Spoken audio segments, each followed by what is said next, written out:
ओम श्री गणेशाय नमः। ओम श्री सरस्वत्यै नमः। ओम श्री गुरुभ्यो नमः।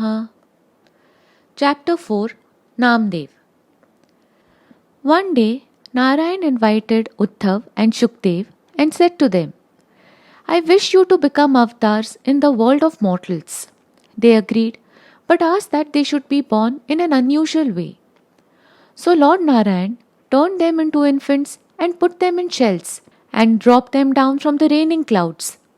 One shell fell in the Bhagirathi river and repeated the name Ram, Ram, and the other shell fell in the Bhimarathi river and cried in delight, Vitthal, Vitthal. So Shukdev became the worshipper of Ram and Uddhav became the worshipper of Pandurang, Vitthal. There was one Vaishnav tailor named Damaji who was supremely pious, pure through good deeds, and perfect in his devotion to the god, his knowledge, and his indifference to worldly things. After bathing in the Chandrabhaga, he went to worship Pandurang. After completing this, it was his regular custom to take his morning meal. His wife Gonai was supremely pious and a dutiful wife. They both lived at Pandhari and were constantly repeating the names of the Lord. Gonai had no child of her own, so she said to her husband, Go to Pandurang and ask for a son. Damaji said to her, You are an ignorant woman. We are both aged now. Why should we expect God to give us a child? After the oil and wick in the lamp have been consumed, only darkness will prevail. It is like that when you wish for a son of which you are not ashamed. The wife replied, O Lord, you blame me for being unreasonable, but God's power is supreme. Now I know that you are ignorant. When Ram was an avatar, he made stones float on the sea. What difficulty has he in giving us a child, although we are aged? Damaji finally agreed and therefore went to the great door of the temple and prostrated himself before the Lord. He said, My wife desires a son. Be pleased to give one, O Sri Hari. After saying this, he immediately fell asleep. The Lord came in his dream and said, I have given you the gift of a son. When at sunrise you go to bathe on the bank of the Bhima, a son will come floating down the stream. Take the babe up and hasten back to your home with it. The avatar of Uddhav will fill the three worlds with the glory of his deeds. He will be a savior of the world and a supreme Vaishnav. He carries my name. Hearing this in his dream, he hurried back to his home and told his wife all that had happened.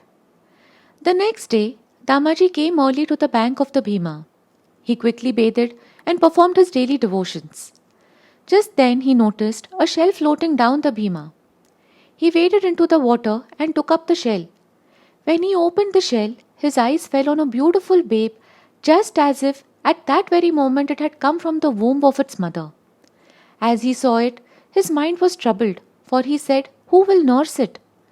He wrapped up the infant in his garment and brought it to his home. He said to his wife, God has given us a son. Gonai took the child and immediately her breast was filled with milk. Both of them thought it very strange that in her old age she should be able to nurse the child. She bathed the infant and with great love fed it at her breast. They had intense love for the child and named him Nama. Day by day, the child grew in stature. One day, Damaji went to the market and sent Nama to the temple. Gonai gave him an offering to take to the temple.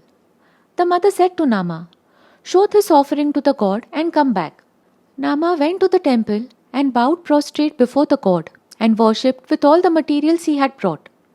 He bathed the image and clothed it with a yellow robe. He offered sandalwood paste and flowers and presented incense and lamps. He then placed the plate of food for offering before the image. He joined his hands together and said, Be pleased now to eat. Nama had always conceived the idea that God always ate these offerings. He had no doubt about it in his mind. It was his firm conviction. He said, Victory, victory to thee, O merciful one. The Lord of Pundalik must be angry because of my delay in bringing the offering. But Damaji, your Bhakta, has gone early to the market and has sent me to present this offering of food. If you do not eat this offering of food, My mother will be angry with me. What wrong have I done, O Lord, that you do not eat the offering of food? Nama had no question in his mind as to how a stone image could eat. Therefore he began to sob aloud and said, O God, please eat this offering. Seeing Nama's pure thoughts, the Supreme Lord became pleased. He caressed Nama and embraced him. God manifested his love by eating the offering which Nama had brought. Hari said to Nama, by no means tell anyone about this event. After making obeisance to God, Nama returned to his home. His mother said to him, whom did you give the offering to? Nama said, O mother, the god ate the offering. Now next day, Damaji returned from the market and heard the whole story about the offering. Damaji became much perplexed. It seemed to him a very extraordinary thing. He said to Nama, how is it that the god ate? Let us both go to the temple and show me what took place. They took with them the materials for worship and both came to the great door of the temple. There they bowed to the god and began their worship. After completing the 16 forms of worship, Nama said to the Lord, be pleased to eat. The god said to Nama, Damaji has come with you. I shall never appear to his sight. I will meet only with you. Nama said to the god, you are a deceiver. You say you will not meet with my father. You seem to use deception. After hearing Nama's remark, the god began to laugh. He gave Damaji a sight of him and ate the offering. Damaji said to Nama, you have been born in my family line, therefore God out of his love has given me this vision. Thus satisfying his doubts, the father bowed prostrate before the god and returned home. He told the whole story to his wife and they realized that Nama is God's true Bhakta. With their doubts settled, they bestowed great love on Nama and later got him married. When Nama was growing up, he had a son. For the naming of the child on the 12th day, the god himself brought the gifts. Gunai said to the god, Nama has now a son. What name shall I give him, O God? The Lord said, call him Narayan and play with him in love and joy. The god himself gave the gifts of saris, jackets, caps, etc. and then went back to his home in the heaven. Later, Gunai said to Nama, both of us are now aged. You are engaged in the contemplation of God and day and night you meditate. Your thoughts are always occupied with His name and not for a moment do you think of yourself. There are many Vaishnavas who carry on simultaneously both things, their domestic affairs and their religious lives. But your condition is quite different. You have become totally indifferent to worldly things. You have children, but very little food and garments. Evil-minded laugh at you. What are we to do now? Nama went to the temple and prostrated before the god Sri Hari and said to him, why did you put me in this domestic life?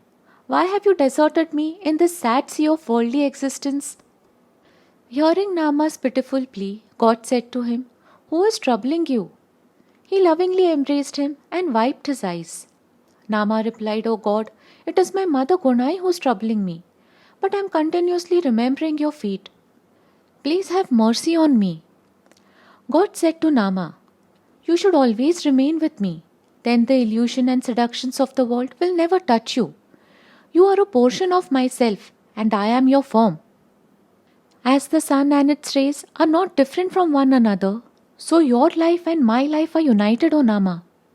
When sound proceeds from a bell, it really becomes one with the bell itself.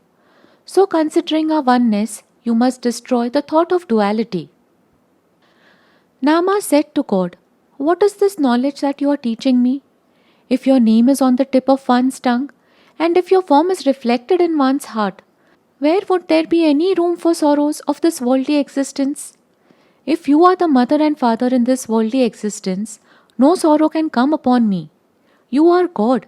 I am your Bhakta. I will sing your praises with my lips. I ask this blessing of love in every future birth of mine. Please give it to me.